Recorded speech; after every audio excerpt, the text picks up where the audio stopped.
my considerable correspondence, I've decided to talk about something to do here with bullets again.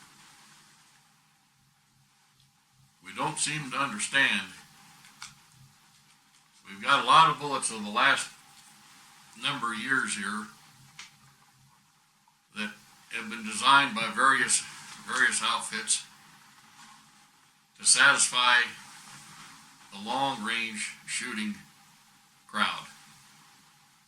I'm talking about long range, 800,000, 900,000 yards or maybe further type of a crowd.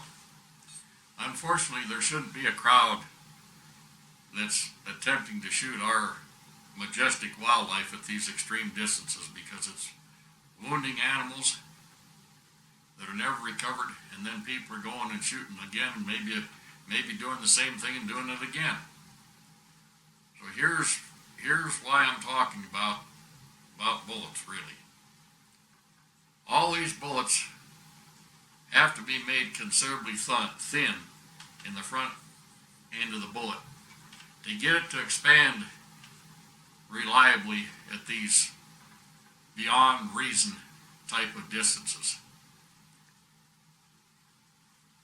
Now, I've been a promoter for many years, 50 years at least, of Nosler bullets, starting with the original Nosler partition bullets through the redesign of the Nosler partition bullets and everything that they've made since. And quite a number of years ago, Nosler provided us with a bullet they called their AccuBond. And I have a fair amount of experience with the AccuBond bullets. I think that they're very accurate, quite a decent bullet in most calibers and so forth.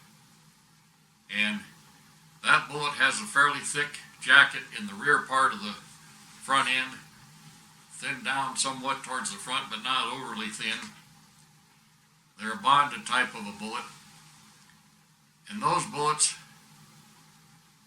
honestly satisfy what I consider to be long range, and I think that 600 yards is long range. I think it's a hell of a long ways. And those bullets work just fine at those type of distances. But you've got to understand, when you get any bullet, the closer it is, the more violently it expands or disrupts and mushrooms and so forth. So from there, Nosler came out with their long-range AccuBonds, their bonded bullets. Now this is a whole nother situation. This is why I'm talking. Because people do not have a grasp of the fact that that bullet isn't the type of bullet that you need to be using for your 200-yard shots. Why do you need to have a long-range bullet for 200 yards? You see, you don't. They can't possibly perform the same at 200 yards as they do at 7, 8, or 1,000 yards. So, with this in mind, I think that anybody that's doing any hunting should be doing their hunting with their regular AccuBond for normal distance type of shootings, and I think that things all considered, normal, 400, 500, 600 yards at the furthest. Now, if you're going to be shooting past that and so forth, that long-range AccuBond is going to start showing you a little bit of advantage to a flatness of trajectory. You don't get any type of gain inside of 400 yards that's anything appreciable at all out of any of these bullets. You've got to go farther to appreciate the design of the bullet and the ballistics coefficient of the bullet. The other aspect is that these bullets are assigned by the various manufacturers a ballistics coefficient. All that is a number. It's a number. And ballistics coefficients, as we're told by the experts,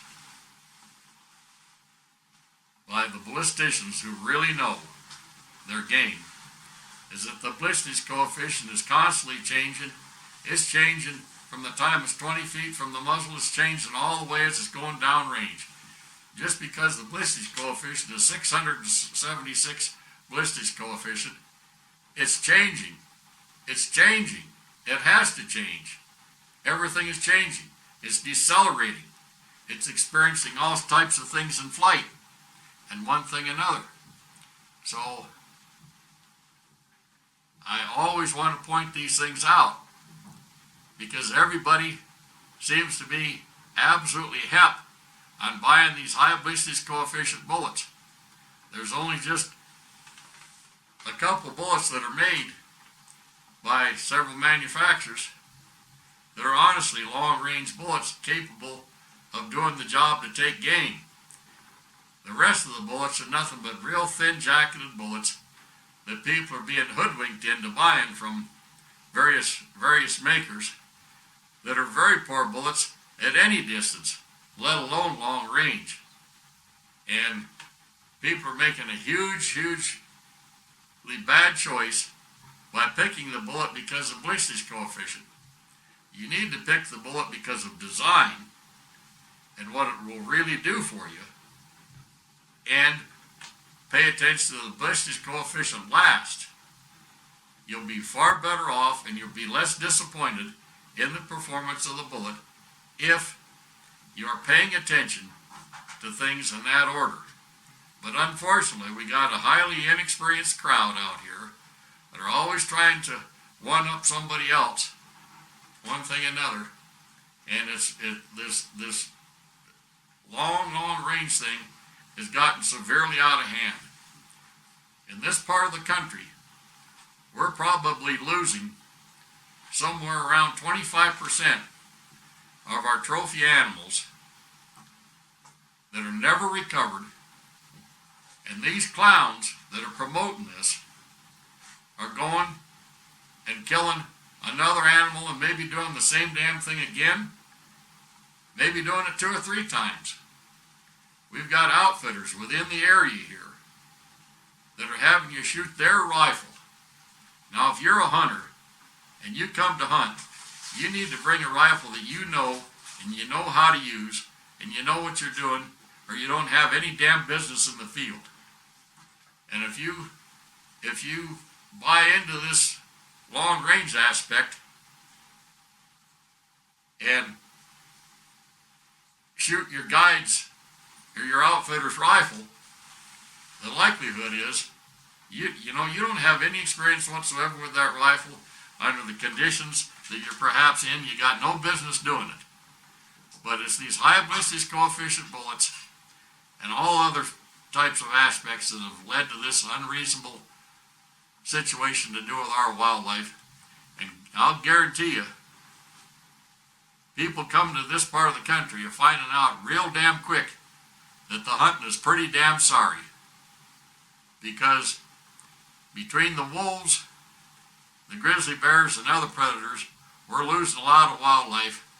And if you don't respect our wildlife, you really don't belong out here in the field whatsoever. So this is just part of this long range thing, and I bring it up because it's all tied into this bullet design aspect. And they think that these things are all magic. Well, once you pull that trigger, it becomes your responsibility in the field to see that you're not doing something that is going to wound an animal that's never recovered, dies a miserable death, and these other aspects, because it's happening. It isn't happening just here, it's happening all over the country and in other parts of the world even. So this is what I've got to say about the bullets. It's led to an unfortunate situation. You know, we've been better off if we were back a lot of years previous to this to do with bullet designs and to do with hunting, we wouldn't have near the problem that we've got today, because it just wouldn't be as appetizing for the inexperienced crowd to buy into. So that's about it.